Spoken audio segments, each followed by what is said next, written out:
Welcome back to Harbour Unboxed. It is time for the monthly Q&A, September. So we are rocketing through this month. I've got Tim here with me. I always get it wrong which side he's on. You're right now. It's good. Yeah, because I went the other way last time. So there's Tim, I think. Yep. Yeah, it's working. Now that we've got that established, time to jump to the video sponsor. Today's video sponsor is Thermal Grizzly and their Cryonaut Extreme, which is now available in a 2-gram syringe. This high-performance thermal paste delivers maximum thermal conductivity thanks to an extremely small particle size and layer thickness. It's also very flexible, capable of standing up to sub-zero temperatures for extreme overclocking, but also performs exceptionally well for air and water cooling applications. So if your CPU or GPU needs repasting, then I suggest checking out the Thermal Grizzly range. Link is in the video description. How much more disappointment can Tim take before he just gives up and makes his own monitor? That's not that bad, is it? Oh, look, I think most monitors are pretty good these days. I do agree with some of the sentiment in the monitor market about, you compare it to TVs, for example, and not everything is as good as the latest TVs. Obviously, people want, the best HDR experiences or, the best response times like you might get with an OLED panel. But on the whole, I think there's still a lot of really good quality panels, especially in the sort of budget market. But if I had to change anything, I need to get into the monitor naming division at all of these companies, because there's like 1 or 2 brands that have good names, and then the rest of them are just absolute, I don't know what you could say, probably not suitable for this channel to say what I want to say about monitor naming, but they need to improve. Set like 9 letters and numbers, get out of here. Like 1 or 2 at maximum. Come on, guys, get this stuff right. If I had my control over anything, that would be what I would be changing. Yeah, well, spoken like a typical engineer there, Tim. Got no marketing creativity whatsoever. But no, I totally agree with you. The naming is just a joke. Some of them now are just, absolutely absurd. I don't know how that's a positive marketing angle, but if you can't remember the name, how do you search for it in your local retailers like Amazon, Newegg? How do you search for it? How do you recommend it to people? Oh, I saw that review of that monitor. I don't remember what it's called because it had 20 different names on there. I think the simpler names are more successful, so I really would like to see that, but again, it hasn't happened, so we just have to hope. Yeah, I mean, logically you'd think that would be the case, but yeah, we're not marketing experts, so maybe there's something that we're just not experienced enough to understand. Okay, Steve, I think we had a few questions relating to this in the YouTube and Discord questions, but I've chosen this one in particular, which says, will you guys consider testing SAM and rebar as part of your chart? So having the SAM or smart access memory as part of the charts. On real world scenarios, most enthusiasts I know would enable these features as default, even if you just use this feature on the cards you were testing, not everything else on the charts. I think it really helps understand the potential for the card. So yeah, what are your current thoughts on using rebar in your benchmarking? The main reason I'm not super all for it is the fact that performance is a bit all over the place. There's only a very select few games where the performance uplift is sort of double-digit stuff. I think around 15% for a few. Assassin's Creed Valhalla comes to mind. But most of the games you're talking a couple of percent performance uplift, which is still, free performance, I suppose. But there are some games where there are some sort of performance-related issues that are introduced where performance goes backwards. Sometimes I think we saw performance declines of almost 10%. Generally, it was around the 5% mark. But overall, when we were testing, I think 30 games, the performance uplift was 3% on average. So does it matter whether you do or don't enable it? I feel like enabling it sort of causes messy results because cards are slower than you would expect in certain instances. And it's not a net benefit, is it? Not really, no. Well, 3%. Generally anything within 5% we deem to be, insignificant. So, at this point in time, not really keen to enable a feature that you have to manually enable. Of course, if it was enabled by default, we would just go with that because that's the performance you get out of the box. Yeah, I think if there was a lot more examples of sort of 10% gains or better and less examples of going backwards, then it'd be something we would certainly consider enabling like we do with, say, XMP. But I think until XMP, then, it's a much more commonly enabled feature. Like I know in this question they're sort of saying, most enthusiasts I know would enable these features, but I don't think it's anywhere near as ubiquitous as like an XMP feature. Nah, Like everyone enables no XMP, way. but I'm not sure that a lot of people are enabling the SAM features. It'd be interesting to know the stats on that, how many people do in fact enable it, considering you have to enable it, but my guess would be that the majority of people don't. So Yeah, and with XMP, generally the performance uplift can be quite substantial, very significant in some instances, and there's really no downside to it. I know people have talked about XMP introducing stability issues. We've never seen that ever in all of our testing of hundreds of motherboards at this point with quite a few memory kits. Admittedly, they are generally very good quality memory kits, but you should be probably buying decent quality memory if you're going to be using memory, because it does heavily influence performance and stability of your system. But anyway, that's sort of the answer to that one. Yep. We'll probably do a revisit of performance maybe next year, or I'd say definitely at some point next year, and we'll probably reevaluate that point in time. Okay, should I go all in and buy an RTX 3080 right now, or should I wait for the 4000 series? Do you think the 4000 series will have built-in features that will maybe nerf it for mining more comprehensively than LHR? Potentially on that. It depends how aggressively... If mining is still a problem, cryptocurrency mining, then NVIDIA may go into it with more of a plan prior, so they can manage that a bit better and push miners towards the cards where they've got larger margins, so they're effectively able to price scalp miners. Yep. So that seems, like a possibility, but again, they have to manage that, work out the market and do a few predictions. As for the, should I buy or wait? Honestly, if you're asking that question, my advice would be definitely wait, because if waiting is an option, then wait.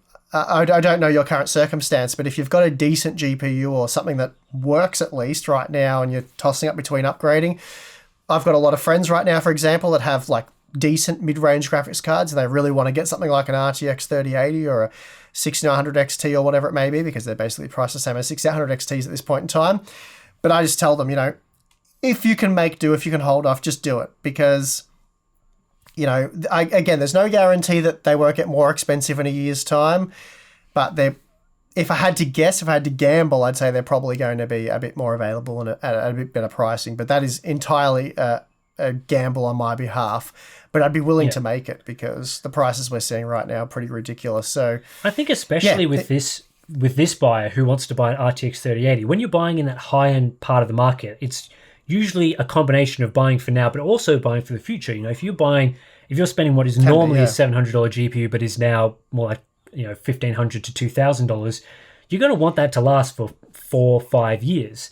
So if you're already sort of waiting and you're waiting and you're waiting and you're waiting and you're thinking of buying that card that's going to last you for a long time, it might make more sense just to hold off for that extra year. You've probably already got a good card if you can afford in that sort of price tier.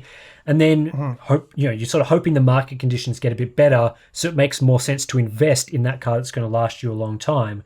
Whereas if this person was maybe more buying in the mid-range of the market and they were on something that's fairly slow, like say, maybe a GTX 1050 or something of that, it's a really old card, they'd be looking at buying something in the normally around that $200 mark, then you're more likely to run into issues. Is the latest games that I want to play, is that actually going to run on my GPU, or do I have to turn down the quality, saying so far I'm not going to enjoy it, or am I not going to get enough frame rate?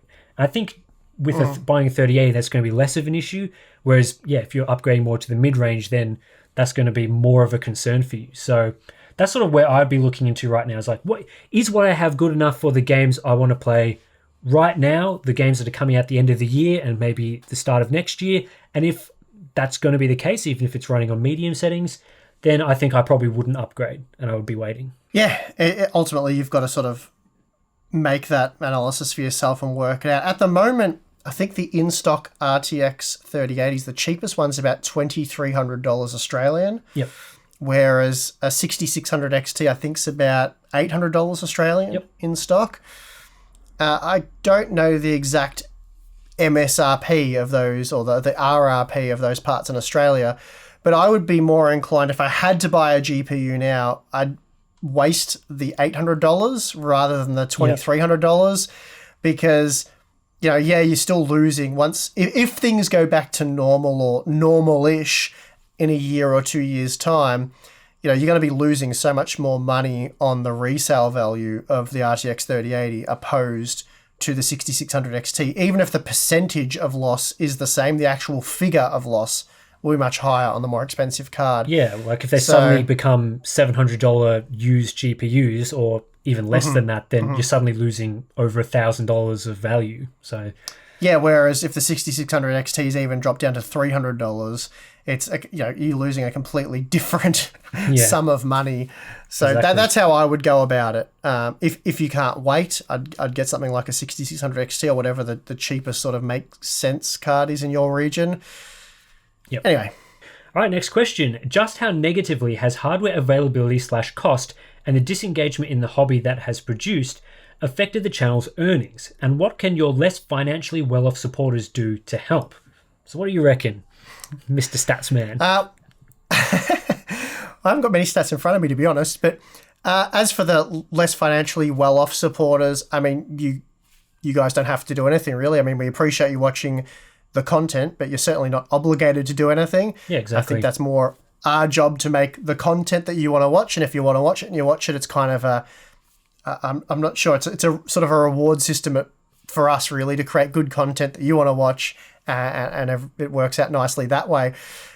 Financially, really very little to no difference for us. Sort of other areas have picked up to sort of cover it, and we're traveling very similar to how we traveled last year, and last year was just a phenomenal year for us. So yeah, I guess it's very positive on that side. Really, the lack of availability and the costs and all that kind of stuff of the hardware, the way that's affected the channel is really more mental than anything. It's gotten better. Maybe I've gotten more used to it, or I've found other things to do, like you've sort of seen the CPU architecture revisits and things like that, and obviously building my new studios helped sort of pass the time.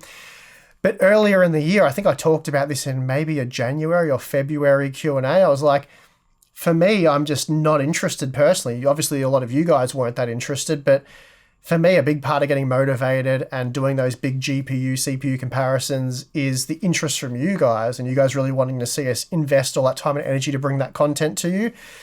And when it doesn't really make sense to do that and you guys aren't super excited, yeah, mentally I sort of really lost focus, and yeah, was struggling, I suppose, to get up and do the testing and put the content together. So it has been a bit of a struggle this year, but it's certainly, in the second half got easier and easier, and I think we're getting back to a good place, and hopefully next year things slowly start to head in the right direction.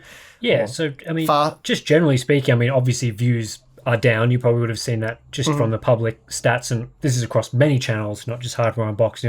There's a lot of channels that have been down on views, but as you say, the hit financially hasn't been as bad, which is good, because we also at the start of the year made the conscious decision to make fewer videos, and we've talked about this on the channel a few times, just finding that better work-life balance so that we're not trying to do work 100% of the time all day every day to get out 7 videos a week. So the fact that we sort of chose to make fewer videos, obviously we've had this hardware availability issue as well, impact views to some degree, but not impact anything else too substantial. I think it's been, we've been really lucky in that regard. There's certainly a lot of other channels that have been talking publicly about how things are a bit more difficult for them, and really feel for them and the people that, have sort of maybe weren't expecting this, considering how well a lot of the channels were going at the end of last year. But again, it's all, these things pass is kind of the way that we've sort of dealt with it before. This isn't the first time that GPUs and parts haven't been available. Very famously, there was a prior mining boom in, I think it was 2018, that made it very difficult in that time as well. So again, it's just, we're continuing to make the content that we think is enjoyable, the content that we want to make. And that's a little bit different, as you've sort of been talking about, a little bit different to what we might have been doing if, hardware availability is better. But I'm still finding a lot of enjoyment out of the videos that I've been making this year. There's been still some interesting releases of things. So it's just, those are the ups and downs. I'm sure if in your work as well, if you're a viewer and you're not a YouTuber, that there's going to be good times and better time and worse times in your work as well. So we're just in that period now. But thankfully, we're not doing too badly. And certainly if you aren't financially well off, and, like this sort of question says, you don't need to be going out and immediately signing up to Patreon or places like that. It's, we're doing okay. You can just go about things as normal and really just watch the content that you want to watch. We're not saying to go and, spend hours upon hours watching our videos. Just as normal, choose the videos you want to watch. And if you want to watch them, then we're appreciative of your views. Okay, Tim, does 1080p on a 1440p monitor still look blurry? Has upscaling improved to the point that you can't really notice blurriness? Well, generally, yes. Generally, it still does look pretty blurry if you just use a lot of the standard upscaling techniques like the monitor's own upscaling or just running it at a lower resolution. I think a lot of that comes down to the UI elements. UIs are generally very sharp. You can see the text is nice and clear. All those elements are going to have the crisp native presentation, and when you just scale it down to 1080p, it really looks bad, and that's where you'll notice it first.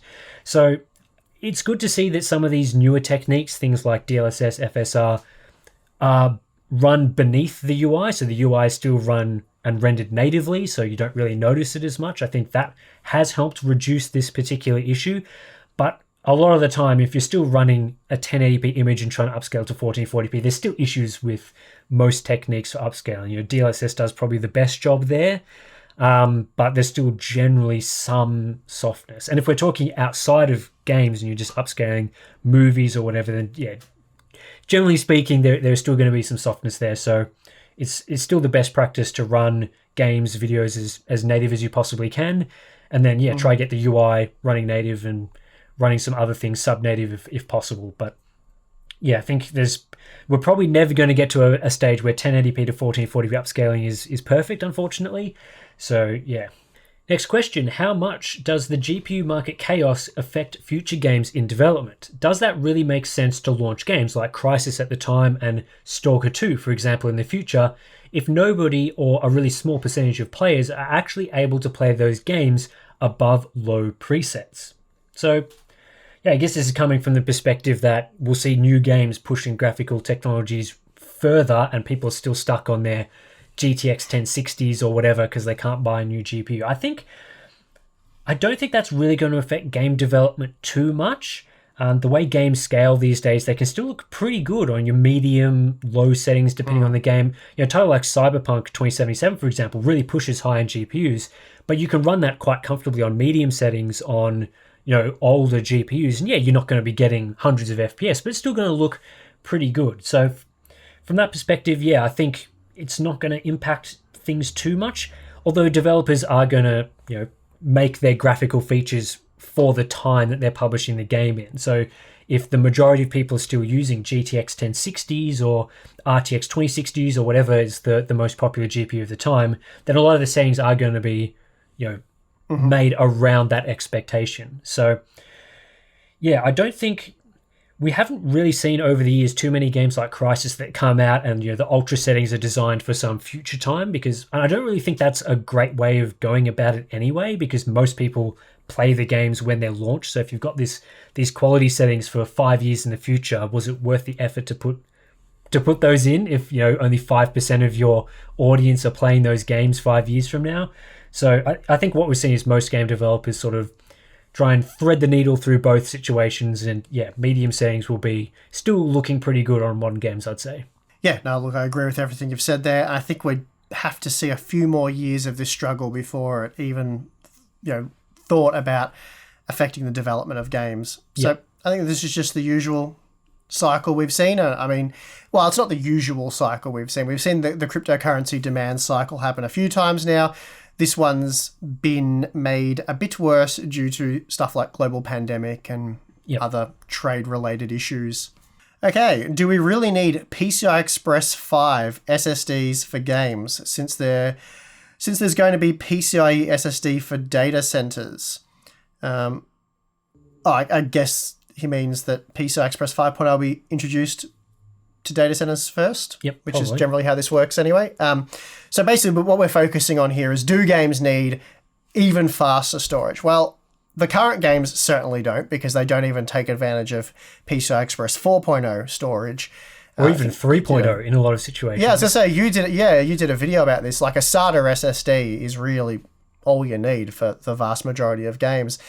That will give you an upgrade over a hard drive, for example. Yep. Spinning disks are obviously slower due to their 16 millisecond or whatever access time they may have, random access time. But no, short answer, no, we don't need PCI Express 5.0 because we don't need 4.0, and for the most part, we don't need 3.0. So we will need to see a fundamental change in the way that the games access and utilize the storage before that becomes a thing. And it ties in with some other questions we've talked about.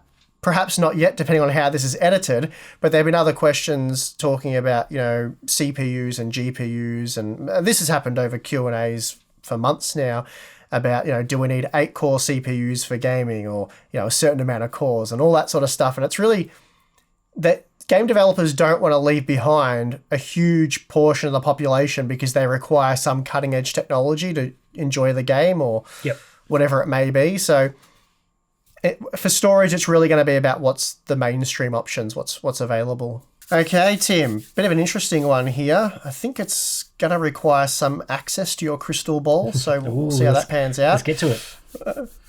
Do you think AMD will have to do another price hike for Zen 4 now that TSMC has raised foundry production prices again? And how will the 5nm capacity handle Apple with the 3nm delay? AMD Zen 4, RDNA 3, and allegedly NVIDIA 4000 all on the same node, all in late 2022 launch timeframe. Yeah, that's a lot of traffic to feed through the same node, the same fab there. So what do you reckon, Tim? Yeah, well, let's talk about the capacity thing first. So the second part of this question, I think. Sure. A lot of these companies plan these sorts of capacity buys well in advance. So it's not going to be a situation where it comes right up to late 2022, AMD's got Zen 4 ready, and then they're like, oh no, we need to buy 5nm capacity and there's none available. So they've certainly bought all that well in advance. So they'll know the amount that they're going to produce and they'll be trying to fit into expectations that way. But obviously, if demand is much higher than these companies expect for these products, and maybe based on what they've seen throughout this year, the demand that they are expecting is higher than what they originally bought on these nodes, then that could be an issue. So, if AMD doesn't buy enough 5nm supply and they're trying to launch all these things at the same time, then they're not going to have any products to sell. Similar with NVIDIA, that'd be knowing, we need this much to sell. That's our expected demand. We're going to buy that much capacity, and they hopefully would have done that prior to now. So fingers crossed that these companies, when they've bought the capacity on these nodes, they have accurately predicted what the demand will be like, because that will be that will help out a lot with these sort of situations. And this is pretty typical with what we see with Apple. Apple doesn't really have issues supplying iPhones. They always use cutting edge nodes. They always buy enough capacity. They've always invested in that area so that they can supply the amount of phones that they need. So hopefully AMD and NVIDIA are doing the exact same things with their capacity and outbuying their competitors so that they can produce as much supply as they possibly can, and we don't run into these issues again. Because a lot of the issues we've seen now have been because demand was far higher than expected. However, that's going to cause issues for the first part of this question, which is, are they going to raise prices because the foundries have raised prices and they might have to outbid? And that's really up in the air, because clearly there is demand for higher priced products. People are willing to spend $750 on a 5950X. I'm sure the demand for Intel's Alder Lake CPUs at probably $600 plus is going to be pretty high as well. So if they're seeing that customers are willing to pay those high prices and it's costing them a little bit more for wafers or whatever the situation is, then maybe they'll feel that they can increase prices. I wouldn't be surprised if that's the case. But like we've sort of been talking about in many prior Q&As, there's always still going to be that market for $200 CPUs, for $300 CPUs. So it's a matter of whether they service those with Zen 4 parts or older generation parts, or whether they leave it to the used market. I don't think those markets will be left out entirely. I think you'll still be able to buy products in those sort of price ranges. But certainly if their foundries are raising prices, they want to keep margins the same, then that does mean prices are going to go up, unfortunately. How was that earthquake for you both? You are quite far apart from each other, if I remember right. Yeah, we're about almost, 2.5 hour drive with good traffic, so a fair distance, and most of that's about 100 kilometers per hour down a freeway. So reasonable amount of Ks between us. You felt it, didn't you, Tim? Yeah, it was. I was kind of confused as to what was going on because I was like, oh, this is kind of odd. It wasn't that major out our way. Certainly, I wouldn't say the house was shaking violently or anything like that. And I think even at the epicenter, the magnitude of the earthquake was only 5.6, 5.8, something. It's still pretty substantial. Substantial for Australia, for sure. Massive, like one of the largest earthquakes of at least in our area of Australia in many years, decades upon decades. But we're not talking cracks up opening in the ground or buildings getting destroyed level like you might see in a California or New Zealand or one of those areas. But was it more you were closer to the epicenter, so was it more substantial for you? I think it was 5.3 where I was. What do you know what it was over where you are? Not sure. No idea. No. Okay. Yeah, it was by far the strongest thing I've ever felt in my life. And my grandparents, who have been around for a lot longer than I have, they said it was by far the strongest thing they'd ever felt. I was, as luck would have it, I was upstairs benchmarking. For those of you who watched the recent studio build, you will have seen my upstairs area where I currently do my testing. It is a pine frame house, weatherboard cladding, so it's got a bit of movement in it. And the timing was quite crazy because my wife had just come inside and she sort of slammed the door. And that creates a bit of a shunt where the house moves a bit upstairs, a little bit of a wobble. You feel the shock wave, if you will, through the house. And at the exact time she did that, this is when the quake started. And the door shut and I thought, oh God, she slammed that a bit. And then upstairs sort of kept rattling. And I said to her, what have you done? And she's like, I can't feel anything. And she, for some reason, I guess because she was walking around and moving, it was only a sort of a tremor to begin with. So she wasn't really picking up on it. And as she came upstairs and stepped upstairs for the first time, it really went boom and hit the second wave of it sort of hit. And the room just shook quite violently. And I said to her, this has got to be an earthquake, right? Because we had no idea what was going on. Yeah. One of my daughters downstairs thought it was absolutely hilarious and was laughing. The other one was terrified and crying. So two very different reactions to it. But the whole house shook. And I was quite shocked, actually. None of the graphics cards fell off those shelves. None of the motherboards fell off the shelves. Actually, nothing fell over. Everything sort of just rattled and vibrated, but not enough to get to the point where something, walked its way off a shelf. So, quite it was at least a fun, crazy experience for us. No damage or anything like that. So just a bit of fun, a bit of a shock. Okay, what do we got here? Monitors. I reckon this might be a Tim one. So, Tim, how do you go about choosing monitors for reviews? Do you strictly choose monitors through sponsorships? The answer is definitely no to that one. Or do you go for anything that looks interesting to request from viewers, or anything that the viewers think is interesting? Are there certain things you look for or avoid when choosing monitors to review? So certainly no sponsorships. Obviously, we don't do sponsored reviews on the channel at all for any category of product or anything. Nothing is a paid review. So that does not come into consideration at all. Yeah, unless they mean that a review sample is in a sponsorship in their terminology, then yes, we do take sponsorships. Right. Because we accept a review samples. We do get review samples for a lot of the monitors that we get, but that also depends. It's not always a company says, oh, do you want to review this? We're sending it out. Often I'll request a monitor if I think it's particularly interesting. So generally the process for choosing monitors is, I don't know, I tend to go through sort of phases of looking at products. Like, for example, at the moment, I've been looking at quite a few of the new 32-inch 4K 144Hz monitors. And the first couple of monitors I haven't been particularly impressed with. So that might mean that I want to look at a third monitor or a fourth monitor in that category to really find the best one that's worth recommending. Alternatively, it might be a product that has the first of a new type of technology, like it might have a mini LED backlight, or it might be a new format of screen or a new type of refresh rate. Those are the sort of things that might interest me. And then, of course, on top of that, there's going to be the more budget categories as well. So what monitors are the cheapest, the best bang for buck sort of specs. Those videos tend to do pretty well.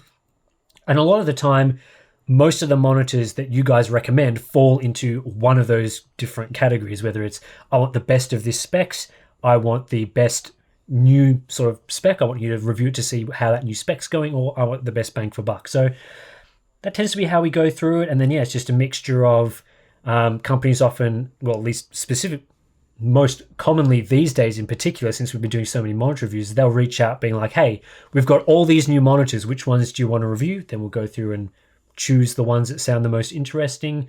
Or alternatively, yeah, if you guys are requesting something, then we'll go the other way and ask them. And if they don't have any review units, then we'll just buy one. So yeah, that tends to be the process. I like to look at a wide variety of different things throughout the year, not sticking to one thing over and over again, covering things that are interesting, covering things that you think I think you might be interested in buying. So yeah, that tends to be how it goes. Just a bit of everything, really.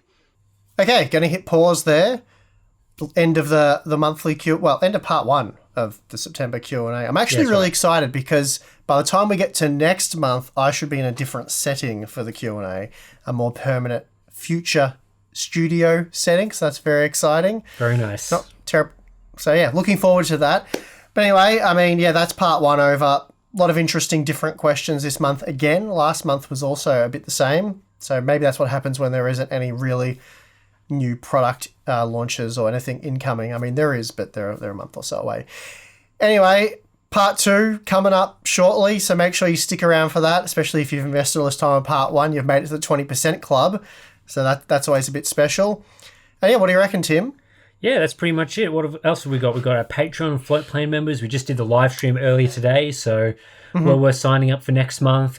You'll be able to get access to that live stream and also some of the BTS content I think you've been making with your studio build and that sort of thing. You probably saw the video on the main channel, but there's more of that in our Discord and behind the scenes videos, so well worth checking that out. And yeah, that's pretty much this one. I'm your host, Tim. I'm your host, Steve. We'll see you in the next one. See you next time.